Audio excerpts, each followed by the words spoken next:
hoş geldiniz. Ben İpek. Geçenlerde çok güzel, beni mutlu eden bir mesaj aldım Instagram'dan. Bana diyordu ki sevgili izleyicilerimden Esra, neden şöyle güzel bir video çekmiyorsun? Hani alışverişle ilgili tüyolar verdiğin. Ben de zaten Shein'den son gelen alışverişlerim vardı. Onun videosunu çekecektim ve orada da aslında tam da size tüyo verebileceğim bir alışveriş yapmış olduğum için ikisini birleştireyim istedim. İlk tüyomuz kesinlikle ve kesinlikle kış mevsiminde yazlık alışveriş, yaz mevsiminde kışlık alışveriş yapmanız. Şöyle bir ürün sipariş ettim arkadaşlar. Bu bir etek şort. Şöyle açtığım zaman altındaki şort kısmı da görebiliyorsunuz. Gerçekten çok güzel bir etek şort. Kemeri var, biraz düşük bel ama çok modaya uygun olduğunu düşünüyorum. Arkasında şöyle göstereceğim. 2 tane cebi var. Denedim, çok beğendim. Daisy'nin bir ürünü. Şöyle göstereyim. Bu arada eğer bundan sipariş edecekseniz kesinlikle bedeninizi sipariş edin. Çünkü small'u bile yani bir tık büyük olduğunu söyleyebilirim. Bu arada çok güzel yumuşak bir kottan yapılmış. Bence çok rahat. Giydiğim için çok rahatlıkla söyleyebilirim. Çok rahat. Boyutu falan da böyle kısa gibi görünüyor ama şort olduğu için arkadaşlar. Yani normalde bu boy bir eteği bu kadar rahat giyemezken şort olduğu için çok rahat giyeceğimi düşündüğüm bir etek. Bu etek şortun yazın fiyatı 19 euroydu. Şu an biz Şubat ayının ilk haftasındayız ve ben bilin bakalım ne kadar sipariş ettim. Şimdi yanlış olmasın diye de buradan kontrol ediyorum arkadaşlar. 2.65 2.65 euroya sipariş etmişim. Nasıl yaptığımı en son videonun sonunda söyleyeceğim. Şu an sadece aldığım ürünleri ve orijinal fiyatlarıyla benim sipariş ettiğim fiyatı size söyleyeceğim. Şimdi ikinci ürünüme geçiyorum. O da şöyle bir tane düz siyah basic bir tişört arkadaşlar. Bu tişörtün daha önce bordosunu ve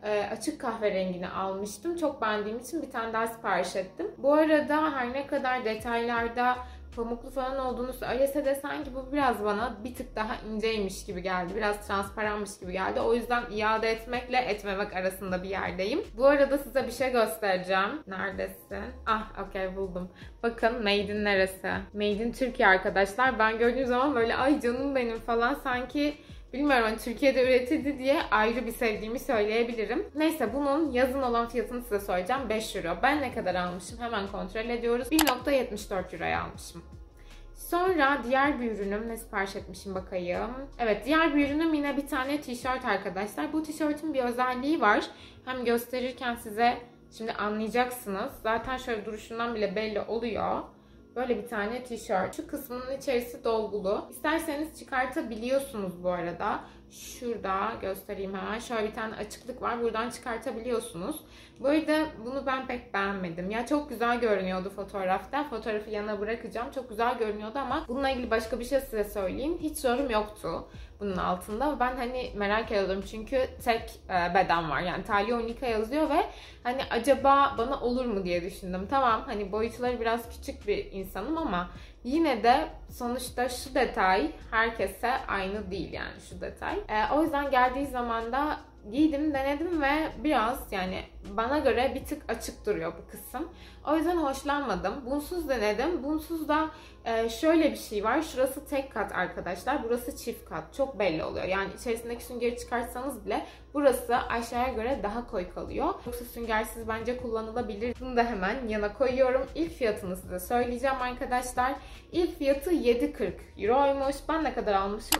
3.67 euroya almışım. Ve son, aslında bu alışverişi yapmama sebep olan parçayı size göstereceğim. Gerçekten çok aşırı beğendiğim bir şey ve hatta bu videoyu çekmeden önce de kullandım. Şöyle güzel bir tane çanta arkadaşlar. Bayıldığım bir çanta. Şu an size diğer görüntüleri de göstereceğim. Bu videoya başlamadan önce yukarıda çektim. Nasıl göründüğünü görün diye, boyut olarak neye benzediğini. Çok salaş, çok hoş. Aynı zamanda vintage bir görüntüsü var. Zaten bu aralar birçok kişi de görmüşsünüzdür. Ama bu çantaların o kadar fazla vardı ki iyi materyalli olanını bulmak gerçekten zor oldu. Bu çantanın ilk fiyatı 7.90 euro arkadaşlar. Benim aldığım fiyat 4.37 euro. Şimdi ilk tüyom neydi? Kesinlikle yazın kışlık, kışın yazlık ürün almaktı. Çünkü daha indirimli oluyor. Peki, ikinci tüyom ne?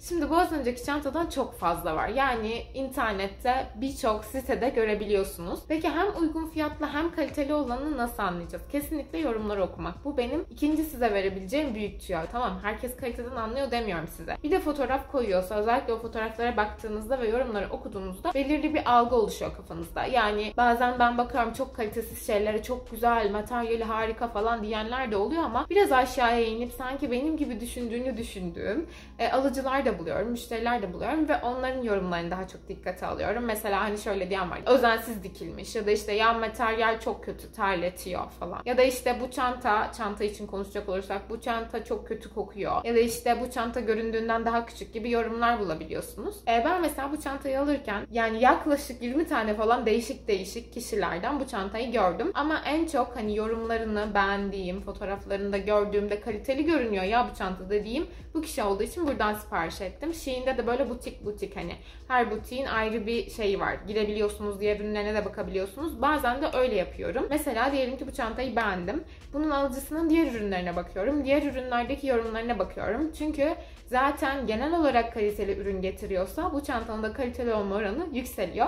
Bu da size vereceğim ikinci tiyoydu. Üçüncü tiyoya geçecek olursak. Kesinlikle günlük check-in'leri yapmanız. Galiba Trendyol'da da böyle bir sistem var. Yani günlük girip oraya buradayım diye check-in yaptığınızda bir puan biriktirme durumunuz oluyor. Bu benim çok işime yarıyor açıkçası. Az önceki size gösterdiğim şeylerde mesela bu etek zaten kendisi 19'dan 7 euroya falan düşmüştü. Bu sadece hani kıştayız ve yazlık bir ürün olduğu için. Ama benim puanlarım sayesinde biraz daha düşürmüş oldum ben onu. O yüzden kesinlikle puan toplamanızı ve bu puanları doğru zamanda doğru yerde kullanmanızı tercih ediyorum. Mesela 100 puan topladığınız yaklaşık 1 euroya tekabül ediyor. Hemen onu kullanmamanız gerekiyor. Ben yani en az böyle bir hani 10 euroluk bir indirim yakalamadan o puanlardan açıkçası alışveriş yapmıyorum. Dördüncü tüyoya gelecek olursam. Bu kesinlikle kargo fiyatı olan siteleri ilgilendiriyor. Mesela Shein'de kargo fiyatı ödüyorsunuz. Belirli bir limit var. O limitin üzerine çıkmazsanız mesela ben tek başına bu çantayı sipariş etseydim kargo fiyatı ödemem gerekiyordu.